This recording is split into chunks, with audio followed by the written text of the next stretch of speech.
بسم اللہ الرحمن الرحیم۔ محترم ناظرین، السلام علیکم۔ ایک یہودی کو رسول خدا صلی اللہ علیہ وآلہ وسلم سے چند دینار قرض واپس لینا تھا۔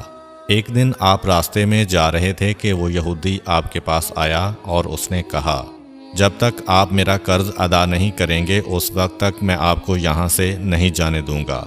نبی اکرم صلی اللہ علیہ وآلہ وسلم نے فرمایا، اس وقت ادائیگی کے لیے میرے پاس کچھ بھی نہیں ہے۔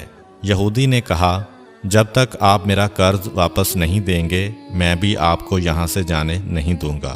آپ نے فرمایا، اگر یہ بات ہے تو میں تیرے ساتھ یہیں بیٹھ جاتا ہوں۔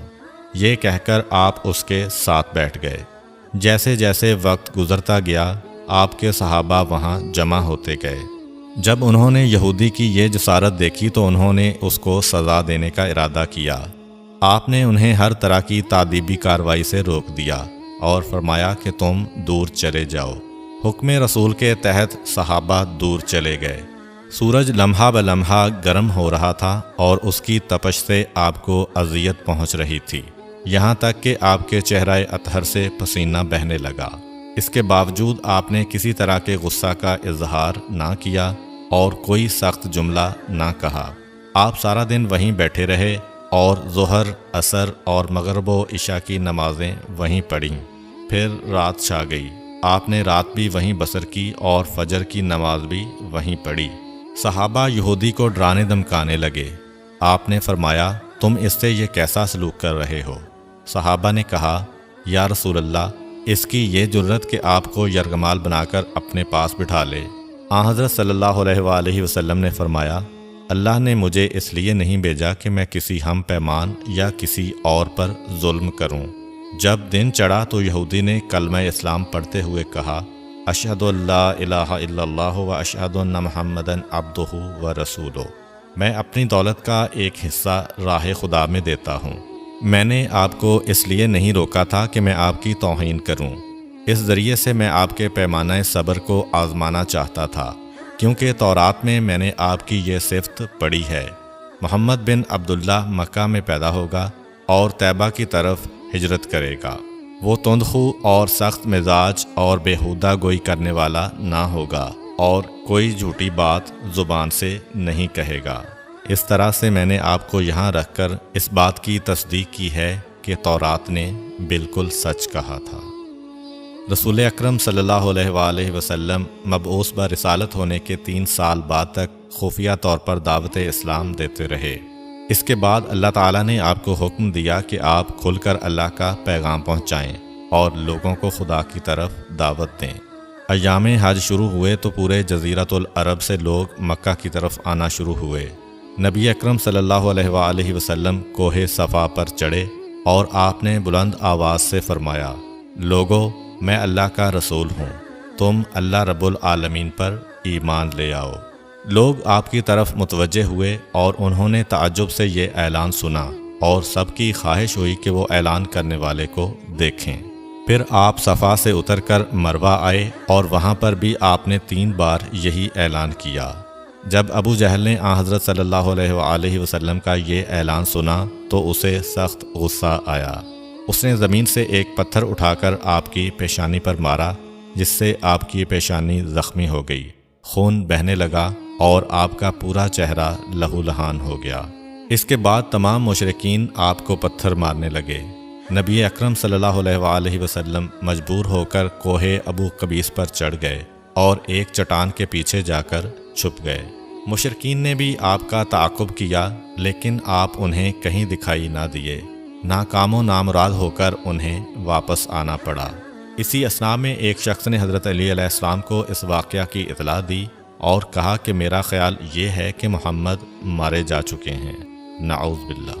یہ سن کر حضرت علی علیہ السلام کو شدید دکھ ہوا اور آپ ام المومنین حضرت خدیجہ الکبریٰ سلام اللہ علیہ کے پاس آئے اور ان سے کہا، میں نے سنا ہے کہ مشرکین نے رسول خدا صلی اللہ علیہ وآلہ وسلم پر سنگ باری کی ہے اور بعض لوگوں کا یہ گمان ہے کہ نبی اکرم شہید ہو گئے ہیں۔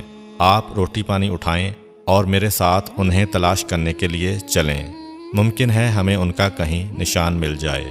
آپ وادی پر نظر رکھیں اور میں پہاڑ کے دامن میں آپ صلی اللہ علیہ وآلہ وسلم کو تلاش کرتا ہوں۔ آپ روتے ہوئے آگے بڑھے اور آپ کہہ رہے تھے، یا رسول اللہ، ہمیں جواب دیں، آپ کہاں ہیں؟ میری روح آپ پر قربان، آپ کس وادی میں بھوکے پیاسے ہیں؟ آپ نے مجھے اپنے ساتھ کیوں نہ لیا تھا؟ حضرت خدیجہ رو رو کر فریاد کر رہی تھیں، کوئی ہے جو نبی مصطفیٰ کی مجھے خبر دے؟ کیا کسی نے انہیں دیکھا ہے جو مجھے ان کے متعلق بتلائے؟ اس وقت جبریل امین علیہ السلام رسول خدا صلی اللہ علیہ وآلہ وسلم پر نازل ہوئے۔ ان کے پیچھے ملائکہ کی بہت سی صفیں تھیں۔ انہوں نے حضرت صلی اللہ علیہ وآلہ وسلم سے کہا، خداوند جبار نے ہمیں آپ کے فرمان کی تعمیل کے لیے بھیجا ہے۔ اگر آپ چاہیں تو ہم اس قوم کو تباہ کر دیں گے اور ان کا دنیا میں کہیں نام و نشان تک دکھائی نہ دے گا۔ رحمت للعالمین نے فرمایا، میں نبی رحمت بنا کر بھیجا گیا ہوں، میں عذاب و انتقام کا حامی نہیں ہوں۔ پروردگار میری قوم کو معاف کر دے، وہ مجھے جانتے نہیں ہیں۔ جبریل امین علیہ السلام نے حضرت صلی اللہ علیہ وآلہ وسلم سے کہا، خدیجہ سلام اللہ علیہا آپ کو تلاش کر رہی ہیں۔ خدیجہ کے رونے نے آسمان کے فرشتوں کو رلا دیا ہے۔ آپ انہیں جواب دیں، خدا کی طرف سے اور ہماری طرف سے انہیں سلام پہنچائیں اور انہیں جنت کی بشارت دیں۔ نبی اکرم صلی اللہ علیہ وآلہ وسلم نے خدیجہ و علی کو صدا دی اور انہیں اپنے پاس بلایا۔ دونوں شخصیات آپ کی خدمت میں حاضر ہوئیں۔ انہوں نے آپ کی پیشانی پر پٹی باندھی اور گھر لے آئے۔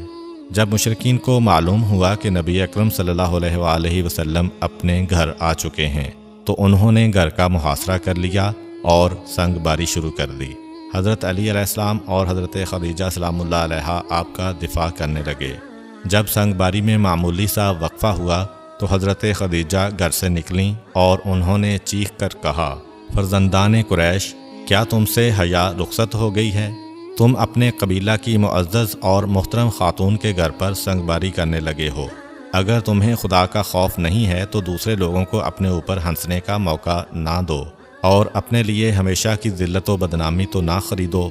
جب مشرکین نے حضرت خدیجہ سلام اللہ علیہا کی گفتگو سنی تو ندامت کے مارے ان کے سر جھک گئے اور وہ شرمندہ ہو کر اپنے گھروں کو چلے گئے۔ نبی اکرم صلی اللہ علیہ وآلہ وسلم نے دعوت اسلام کا آغاز ان روح فرسا واقعات کے ساتھ کیا تھا۔ آپ پر کروڑوں سلام ہوں۔ آپ نے لوگوں کو گمراہی و ضلالت سے بچانے کے لیے قدم قدم پر تکالیف اٹھائیں اور صدمے برداشت کیے۔ امید کرتا ہوں کہ آپ کو آج کی ویڈیو اچھی لگی ہوگی۔ اگر آپ کو ہماری ویڈیو اچھی لگی ہے تو ویڈیو کو لائک کریں اور مزید اس طرح کی ویڈیوز دیکھنے کے لیے ہمارا چینل سبسکرائب کر لیں۔ ملتے ہیں نیکسٹ ویڈیو میں، اجازت دیجیے، اللہ حافظ۔